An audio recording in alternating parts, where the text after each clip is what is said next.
હાલો મિત્રો, નવી સ્ટોરીમાં તમારું સ્વાગત કરું છું. દુર્યોધન અને કર્ણની અડંગ મિત્રતાની મહાગાથા. કર્ણનો રહસ્યમય જન્મ. કુંતી ઋષિ દુર્વાસાએ એક વરદાન મળ્યું હતું કે તે કોઈ પણ દેવતાઓનું સ્મરણ કરે તો દેવતા પ્રગટ થશે. જિજ્ઞાસાવશ કુંતીએ સૂર્યદેવનું આહ્વાન કર્યું અને સૂર્યદેવ પ્રગટ થયા. તેમના તેજથી કર્ણનો જન્મ થયો. પરંતુ સમાજના ભયથી કુંતીએ નવજાત શિશુને ટોપલીમાં મૂકી નદીમાં વહેવાવી દીધો. તે બાળકને સારથી અધિરથ અને તેની પત્ની રાધાએ ઉછેર્યો. તેથી કર્ણ સુતપુત્ર તરીકે ઓળખાયો. પરંતુ તેના ક્વચ અને કુંડળથી જાણીતું હતું કે સામાન્ય બાળક નહોતો. શિક્ષણ અને અપમાન. કર્ણને બાળપણથી જ વિદ્યાનો શોખ હતો.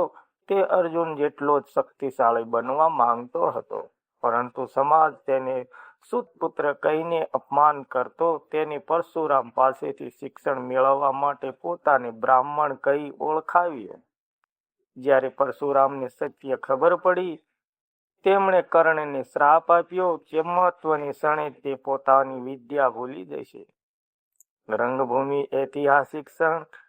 હસ્તિનાપુરની રંગભૂમિમાં પાંડવો અને કૌરવ પોતાની કળા બતાવી રહ્યા હતા. અર્જુને એ અદ્ભુત ધનુર્વિદ્યા બતાવી સૌને મંત્રમુગ્ધ કરી દીધા. કર્ણ આગળ આવ્યો અને અર્જુનને પડકાર આપ્યો, પણ ભીમ એને કહ્યું, તું તો સુતપુત્ર છો, રાજકુમાર સાથે યુદ્ધ કરવાનો અધિકાર નથી.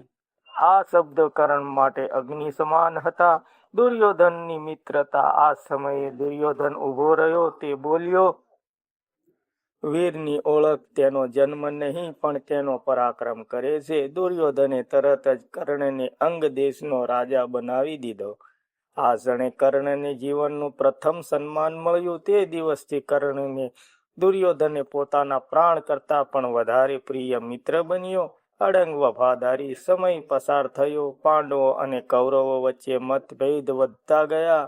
દુર્યોધન હઠી અને અહંકારી હતો, પરંતુ કર્ણે ક્યારેય તેનો સાથ છોડ્યો નહીં.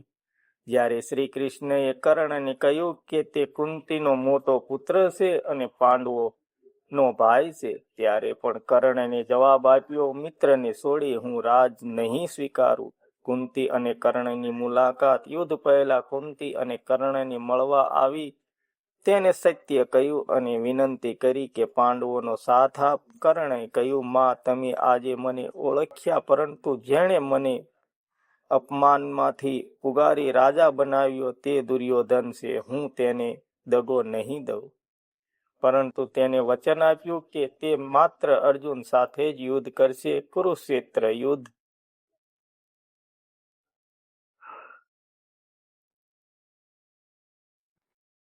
કુરુક્ષેત્ર યુદ્ધ શરૂ થયું. કર્ણને પ્રાણથી દુર્યોધન માટે યુદ્ધ કર્યું. તેના બાણો વીજળી સમાન પડતા ઘણા મહાયોદ્ધાઓ તેના હાથેથી પરાજિત થયા. કર્ણનું અંતિમ યુદ્ધ. અંતે કર્ણ અને અર્જુન આમને સામને આવ્યા. યુદ્ધ ભયાનક હતું. ત્યારે કર્ણના રથનું પૈડું જમીનમાં ફસાઈ ગયું. પરશુરામના શ્રાપ મુજબ તે મંત્ર ભૂલી ગયો.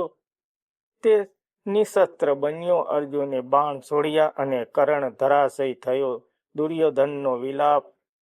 કર્ણના મૃત્યુ પછી દુર્યોધન તૂટી ગયો. તેને સમજાયું કે તેની જીતની આશા સમાપ્ત થઈ ગઈ છે. કર્ણ માત્ર યોદ્ધા નહોતો, પણ તેનો હૃદય મિત્ર હતો. મિત્રતાનો સંદેશ.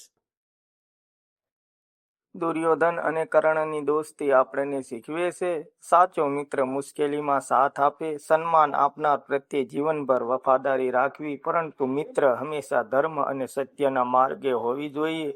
આ ગાથા બતાવે છે કે કર્ણની વફાદારી મહાન હતી, પણ દુર્યોધનનો માર્ગ અધર્મનો હતો. મિત્રતા મહાન છે, પરંતુ સત્યથી મોટી નથી. આ કથા તમને કેવી લાગી? વિડીયો સારો લાગ્યો હોય તો લાઈક, કમેન્ટ, શેર કરવાનું ભૂલતા નહીં. જય